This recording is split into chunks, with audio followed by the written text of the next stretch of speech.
अस्सलामुअलैकुम welcome back to my YouTube channel computer programmer.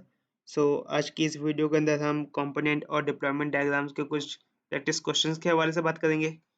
तो चलिए शुरू करते हैं। तो सबसे पहला सिनेरियो हमारे पास है the website name mobile mechanic operates with three की कंपोनेंट्स। हमें की कंपोनेंट्स क्या दिए हुए बेसिकली एक दिया हुआ है हमें वर्कशॉप, सेकंड है हमारे पास कस्टमर और थर्ड है हमारे पास डेटाबेस।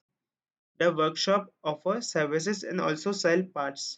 बेसिकली हमें यहाँ पर वर्कशॉप के फंक्शंस बताए हुए कि वर्कशॉप क्या काम काम करती है। हमारे पास एक सर्विसेज ऑफर करती है और एक सेल करती है पार्ट्स को। हम इसको बेसिकली एक वर्कशॉप जो हमारे पास कंपोनेंट मेन कंपोनेंट है, इसके हम सब कंपोनेंट्स भी बना सकते हैं। यहाँ पर मैंने दो और सब कंपोनेंट्स बना दिए वर्कशॉप के। एक था हमारे पास सर्विसेज और सेकेंड था हमारे पास sell parts. The database store information about mechanic and customer. जो database हमारे पास component है वो क्या करता है कि mechanic और customer की information को store करता है। When a customer schedule an appointment for car servicing, the workshop interacts with the database. सही है। जब है ना कस्टमर है ना कोई भी ना कार सर्विसिंग के लिए अपॉइंटमेंट बुक करता है या शेड्यूल करता है तो इसमें क्या होता है कि वर्कशॉप जो कंपोनेंट है वो इंटरेक्ट करता है डेटाबेस के साथ। क्यों इंटरेक्ट करता है? To store the customer detail and retrieve the information about available mechanics. यहाँ पर क्या चीज़ होती है, दो चीज़ों के लिए वो इंटरेक्ट करता है। एक तो कस्टमर डिटेल को स्टोर करने के लिए और एक हमारे पास अवेलेबल मैकेनिक को रिट्रीव करने के लिए। The workshop team interact with the customer to provide services. Then इसके बाद क्या होता है, हमारा जो वर्कशॉप का कंपोनेंट है वो सर्विसेज के साथ इंटरेक्ट करता है।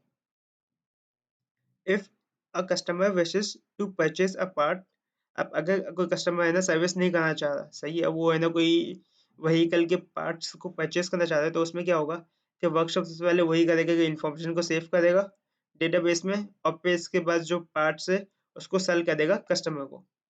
तो चलिए अब देखते हैं इसकी कंपोनेंट डायग्राम किस तरीके से बनेगी। तो यहाँ पर आप देख सकते हैं कि सबसे पहले मैंने यहाँ पर तीन कंपोनेंट्स बना दिए। एक हमारे पास है कस्टमर व्हीकल, एक वर्कशॉप और लास्ट डेटाबेस। वर्कशॉप के हमने सब कंपोनेंट बनाए हुए हैं। यहाँ पे एक सर्विसेज है हमारे पास और एक है हमारे पास पार्ट्स। बेसिकली यहाँ पर हो क्या रहा है कि जब कस्टमर को है ना कोई सर्विस चाहिए, वो शेड्यूल करेगा सर्विस को, तो सबसे पहले वर्कशॉप क्या करेगा कि मैकेनिक इन्फॉर्मेशन को रिट्रीव करेगा और कस्टमर की इन्फॉर्मेशन को सेव करेगा। यहाँ पर आप देख सकते हैं कि ये जो हमारे पास एरो है ना बेसिकली ये वाला, ये हमारे पास एरो है प्रोवाइडेड का, सही है। और ये जो एरो है ये है हमारे पास रिक्वायर्ड का। अस असल में ये डायग्राम मैंने सॉफ्टवेयर पे बनाई है और सॉफ्टवेयर पे मुझे ये हाफ सर्कल वाला नोटेशन मिल नहीं रहा था और तो मैंने इसलिए यहाँ पे मैंने ये वाला नोटेशन यूज़ कर लिया है। तो ये जो नोटेशन है बेसिकली यहाँ पे यूज़ की लाइन लगी हुई ये है हमारे पास रिक्वायर्ड का और ये है प्रोवाइड का। बेसिकली डेटाबेस क्या कर रहा है कि मैकेनिक इन्फॉर्मेशन को है ना कस्टमर को वर्कशॉप को दे रहा है और साथ-साथ जो कस्टमर की इन्फॉर्मेशन है वो भी है ना वर्कशॉप को दे रहा है। सही है। यहाँ पर भी मैं जो रेड से मार्क करा वो बेसिकली हमारे पास प्रोवाइड का है और रिक्वायर्ड का जिसको मैंने मार्क नहीं किया रेड से वो हमारे पास रिक्वायर्ड का है।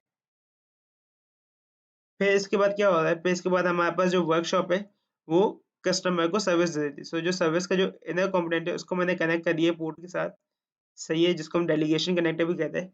और इसके बाद तो है ना यहाँ से है ना ये जो सर्विस है वो प्रोवाइड कर रहा है कस्टमर को। ये जो लाइन है ये हमारा बेसिकली प्रोवाइड की लाइन है। ये वर्कशॉप जो है वो प्रोवाइड कर रहा है सर्विसेज और कस्टमर की को क्या चाहिए, रिक्वायर्ड क्या है, सर्विसेज है। तो ये हमारे रिक्वायर्ड की लाइन एक बनी हुई है, सही है। और इसी तरीके से यहाँ पर है ना पार्ट्स की लाइन बनी हुई है। ये मैंने बल्कि पार्ट से कनेक्ट कर दिया है, इसको हम यहाँ से कनेक्ट करते हैं। ये वाले जो है वो सर्विस के हमारे पास, सही है। और इसी तरह जब कस्टमर को सर्विस चाहिए होगी, पार्ट्स बाय करने होंगे, तो वो क्या करेगा कि डेटाबेस में इंफॉर्मेशन सबसे पहले स्टोर हो जाएगी। फिर इसके बाद है ना वो आएगा यहाँ पर जो पार्ट्स के ये सब कंपोनेंट ना वो कनेक्ट होगा बेसिकली हमारे यहाँ से। ये लाइन को फिलहाल अब भूल जाए, ये मैं गलत बना दी लाइन। जो पार्ट्स का जो सब कंपोनेंट है वो कनेक्ट हो जाएगा इस पोर्ट से और इस पोर्ट से फिर इसके बाद हमारा बेसिकली पार्ट्स जो है वो प्रोवाइड किए जाएंगे और कस्टमर को जो रिक्वायर्ड है वो यहाँ पर आपको शो हो सकता है। ये आप देख लोगे कि ये जो लाइन है ये रिक्वायर्ड की लाइन है। आई होप कि ये सिनेरियो आपको समझ में आ गया होगा। तो चलते हैं नेक्स्ट सिनेरियो की तरफ। नेक्स्ट हमारे पास है the website allows customer to access it via their PC using wifi, सही है। यहाँ पर बताया गया कि कस्टमर है ना वेबसाइट को है ना अपने पीसी के जरिए यूज कर सकता है। कैसे यूज कर सकता है कि अगर वाईफाई कनेक्ट होगा तो वाईफाई के जरिए वो अपने पीसी बैठ के इस वेबसाइट को यूज कर सकता है। The website is hosted on a web server node. तो ये वेबसाइट हमें एक और नोड दी हुई है यहाँ पे, वेब सर्वर नोड, उस पर वो वेबसाइट होस्ट हुई है, which contain two main components, a service and a parts। so हमें यहाँ पे दो आर्टिफैक्ट्स बताए हुए, एक सर्विस है हमारे पास और एक हमारे पास है parts। once the customer provide the information along with the mechanic detail, the web server connects a database using JDBC। so यहाँ पर हमें एक और एसोसिएशन दी हुई है कि डेटाबेस से किस तरह कनेक्टेड है हमारा वेब सर्वर, JDBC के थ्रू, और and save the customer mechanic information in the database. So basically web server क्या कर रहा है, डेटाबेस के साथ क्या रिलेशनशिप है, वो मैकेनिक और कस्टमर की इंफॉर्मेशन सेव कर रहा है। सो बिल्कुल वैसे सिनेरियो जैसे अभी हमने ऊपर करा है, बस फर्क ये वहाँ पर हमने कंपोनेंट डायग्राम बना दी, यहाँ हम डिप्लॉयमेंट डायग्राम बना रहे हैं। सो यहाँ पर हो ये रहा है कि सबसे पहले है ना, जिस पीसी हमने बना दिए, कस्टमर का जो पीसी है उससे वो कस्टमर ना वेबसाइट के थ्रू क्या कर रहा है, वेब सर्वर से कनेक्ट हो रहा है। और ये किस तरीके से किस चीज़ के जरिए कर रहे हैं कनेक्ट, वाईफाई के थ्रू। फिर सेकेंडली हमारे पास क्या हो रहा है, वेब सर्वर के अंदर हमारे पास दो आर्टिफैक्ट्स थे, एक हमारे पास थी सर्विस और एक थे हमारे पास पार्ट्स।